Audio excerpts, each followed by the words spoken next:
क्या हनुमान जी का विवाह हुआ था? क्या हनुमान जी के कोई पुत्र थे?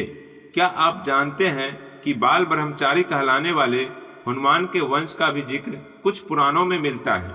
आज हम आपको बताएंगे एक ऐसी कथा जो शायद आपने पहले कभी ना सुनी हो।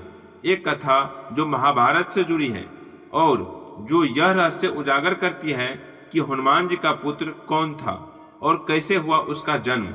क्योंकि आज की कहानी सिर्फ कथा नहीं, एक ब्रह्मचारी के भीतर छिपे पितृत्व की रहस्यमयी झलक है। हनुमान जी को हम सब बाल ब्रह्मचारी के रूप में जानते हैं। उन्होंने श्री राम को ही अपना सर्वस्व माना है और जीवन भर उनका सेवक बनकर रहे हैं। उनका जीवन संयम, तपस्या और सेवा की प्रकाष्ठा था। लेकिन पुराणों और कुछ ग्रंथों में एक कथा मिलती है जहां हनुमान जी का विवाह होता है और उनका पुत्र भी जन्म लेता है, मकरध्वज। कहानी वहीं से शुरू होती है जहां सामान्य इतिहास नहीं पहुंचता, बल्कि पौराणिक गाथा अपनी गहराई दिखाती है। लंका दहन के समय जब हनुमान जी ने पूरी राक्षसी नगरी को अग्नि में जलाया तो उनका शरीर अग्नि से तपने लगा। वो जल रहे थे, पसीना बह रहा था। वे समुद्र की ओर गए और जैसे ही उन्होंने जल में प्रवेश किया, उनका तप्त पसीना समुद्र में गिरा।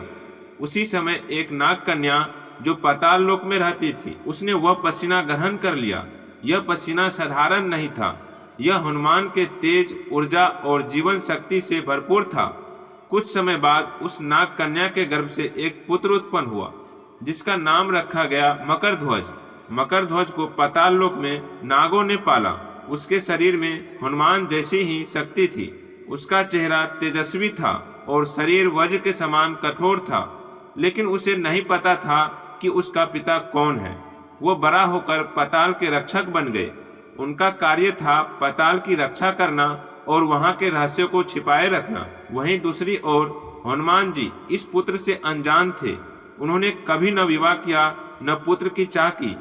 अब आते हैं उस भाग पर जहां मकरध्वज और हनुमान जी आमने सामने आए। राम और रावण का युद्ध समाप्त हो चुका था। राम जी ने हनुमान से कहा, अब मेरी अंगूठी पाताल लोक में गिर गई है, उसे ले आओ।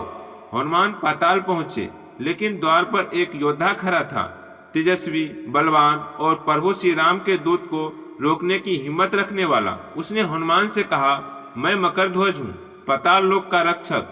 यदि आप भीतर जाना चाहते हैं तो पहले मुझे हराइए। हनुमान जी चकित हुए। कौन है यह वीर जो मुझसे बिना भय खड़ा है? युद्ध हुआ, घमासान युद्ध। आखिरकार हनुमान जी ने मकरध्वज को पराजित किया। मकरध्वज ने युद्ध के बाद कहा, आप तो वही हैं जिनके तेज से मेरा जन्म हुआ।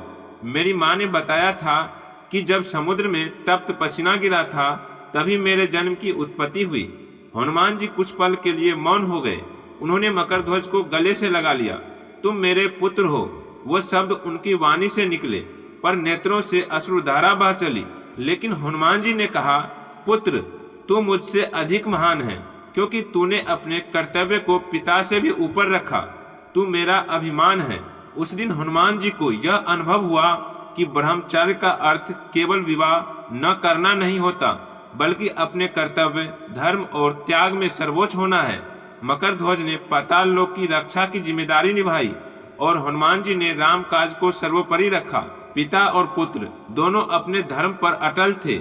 और यह कथा हमें यह सिखाती है कि जो सच्चा त्यागी होता है वही सच्चा योगी होता है। अगर आपको हनुमान जी और मकरध्वज की यह कथा अच्छी लगी हो तो इस वीडियो को लाइक कीजिए, अपने विचार कमेंट में लिखिए और ऐसे ही दिव्य कथाओं के लिए ज्ञान भास्कर चैनल को सब्सक्राइब करना ना भूलें। जय श्री राम, जय बजरंगबली।